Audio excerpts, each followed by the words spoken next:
Hey guys, Pastor Tyrone here. Just wanted to say hello. I'm over here in Southern California. It's about 6 in the morning here, Sunday morning. I'm on my way to Whittier, California. It's about an hour and a half drive from here. I'm speaking at a conference, but I just wanted to say I'm sorry I wasn't able to make the meeting this evening over there at an awesome Giorgio's Pizza, which I'm so jealous of. Great stuff there. So I just wanted to say a quick shout out, and I want to say thank you for those that have been laboring in the worship ministry. I think it's just such a blessing. I so appreciate, because I know all the hard work that goes into it. I know, living with, of course, worshipers in my life. I know their dedication throughout the house, throughout the week, and also, on the weekends, getting things ready. But I just wanted to say thank you, because a lot of times people don't realize the hard work that goes into preparing God's people to enter in for one reason: so they can receive from God. And that's what worship is. Worship is something that opens up so many things, in the spiritual realm. Of course, we know physically in the Bible, when it talks about in the book of Joshua, that when they shouted and they praised God, the walls came down. But metaphorically, spiritually, however you want to look at it, that's what happens when we worship God and we encourage other people to worship God. And that's what you do on the worship team. You encourage others so that they can have a breakthrough in their life, and they can have an open door to have an experience, and definitely a spiritual encounter with God. And that is so key. Now, at Praise Chapel, for over 30 years, we've always had a culture of worship. We've always been so blessed with worship teams and worship members. And it just seems that there's been such an attraction to that in our church. And I so value that. There's churches that are 5 times, 10 times our size that are struggling to find worship members.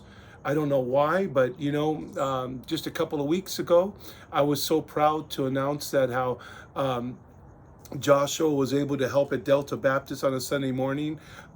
Wade and Hannah were helping, and Keelan and Selena as well were helping at a church in Everett Vision Church. And I was just so blessed, and here we are, and we're still holding our own. So we're at our size, we're still able to send out help to other churches, and I was just so blessed by that. So, but one of the things I just wanted to say is just, again, thank you. Thank you for your labor. Thank you for your secret labor. God sees everything that you do. And we're looking forward to just continuing that culture of worship in our church. I know that God's going to bring us people, some more people, and maybe raise up more people in our body that feel the call to worship. A lot of those that are in worship have started when they were children, and it's so neat to see the children worshiping the Lord. So I just want to kind of encourage your role. Your role is to prepare God's people to enter in the presence of God. We understand that when it's our time and our schedule to lead worship or to be involved in the worship team, it's not about us getting our worship in. It's about us encouraging others to get their worship in. And that's what it is, because we're people of worship. Throughout the week, God has moved and touched our lives, and now we bring it to the service. So I'm just so really blessed by that. I thank God that we're not performers. I thank God that we're not, into it for ourselves. We're into it for God's people. I believe that God's going to be continue to raise some of you that are part of the worship team. I think all of you are going to start to begin to notice some other amazing gifts that you have, because this is so important. In a culture of worship, there's a lot of spiritual unleashing that happens, you might say. A lot of manifest of the spiritual things and supernatural things of God. And one of them is prophetic, sometimes healing. And so it's not a matter of just being, spirit led, but spirit skilled. And that's what worship is that understanding the climate and the atmosphere, when to go on, when to expand, when to flow with, or when to just kind of hold things back. And that's something that we have to recognize in our function as worshipers. So I believe that God's going to begin to raise more of the prophetic. I believe that what's going to happen more in our worship is going to be a little bit more, you might say, starting to be more, not just, how can I say it? Forgot the word, but it's so early in the morning here, but just kind of where spontaneous is the word I'm looking for, that just begins to flow, and God giving us new songs in the midst of worship. This is something I'm feeling in my spirit, and I know it's going to start to happen. New songs are going to come out in the midst of this spontaneous worship, and we're going to really start to work more on encouraging people to come to the altar so that people can have that encounter with God in the midst of worship. So as I end here, just want to let you know why we do what we do. First of all, why do we have a short worship time before the service, before the sermon, and then the worship after?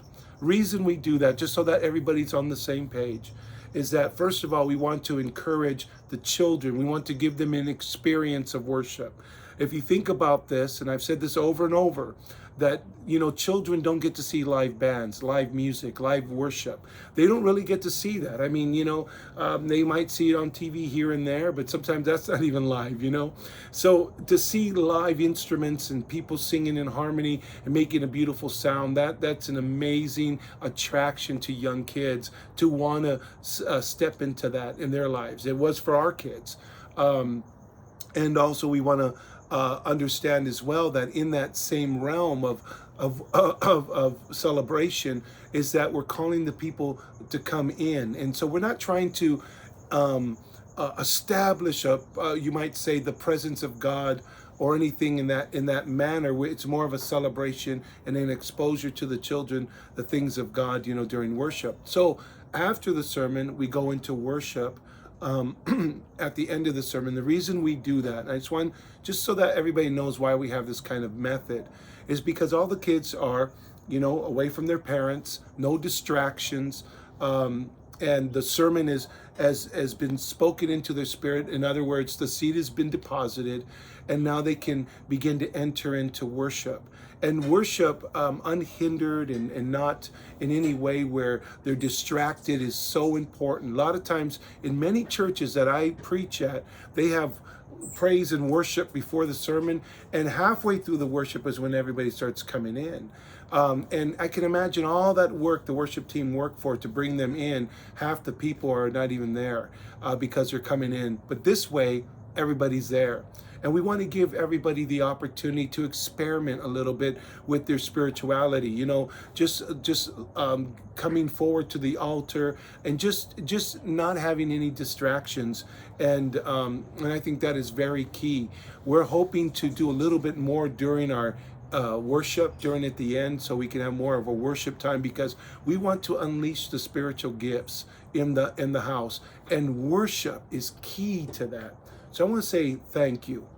And thank you for being faithful, being loyal, being there for others. And also I want to just say as well is that that I believe God's going to bless you guys and raise you guys up and have some amazing encounters that you get to share with the body. So I thank you so much, and we're looking forward to a great season of worship, prophetic, spiritual gifts unleashing in this season. So God bless you, and we'll see you next Sunday.